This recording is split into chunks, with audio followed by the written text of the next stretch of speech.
Take a look at this tonight. New out of Stanislaus County. Knocked down and damaged hundreds of almond trees toppled by powerful winds at a farm. Your reporter Madison Keevy joining us with the cleanup and the catch-up now required to grow back those trees. I mean, Madison, this was significant for them. It was. I mean, a huge chunk out of their bottom line here. Triple C Farms doesn't even have an exact number of trees that went down, but it's a race to clear out the damage and replant so they don't lose time in getting growth on new trees.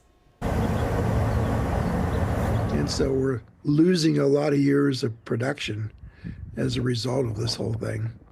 It's kind of devastating. Daryl Cordova manages Triple C Farms in Denair. When strong winds moved through earlier this week, almond trees were ripped from the roots, hundreds of them. It went over and did the straight line down one row, and then it went diagonal the other way and then got to a top of another area in a field and did another wide path. Cordova describes the destruction that went beyond the usual weather whiplash.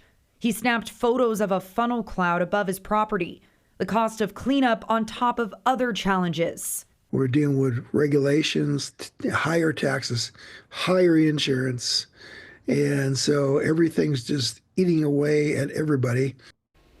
Cordova said that this is one of those reminders to shop local when you can, to support local farms so that in the event of these freak weather events, they can keep going. And of course, just that weather whiplash that farmers are so used to. Farmers are up against it no matter what in regular conditions, let alone days like that, Exactly right? what he said. So unexpected. So unexpected, but that, the bottom line they're thinking about too, all the money that they're going to have to recoup. Yeah. Well, if you were sticking with us when that day happened, I believe it was a Monday. It was Monday. We were on the air with you for that tornado warning for the funnel cloud in that area. And Nick, we're actually getting the storm report now to learn more about exactly what was that caused all that destruction. Yeah, exactly. So this was the storm right around the 2 o'clock hour, 2:15. So was the first round. The first round. And this is what you call straight line wind damage. And you could tell because all the trees are laying in the same direction. So it's like a downburst comes out and the winds fan out. Tornado damage, it whips around and all the trees are, in all different types of directions. And the location of that, we look back and do a radar analysis, the location of where the trees are down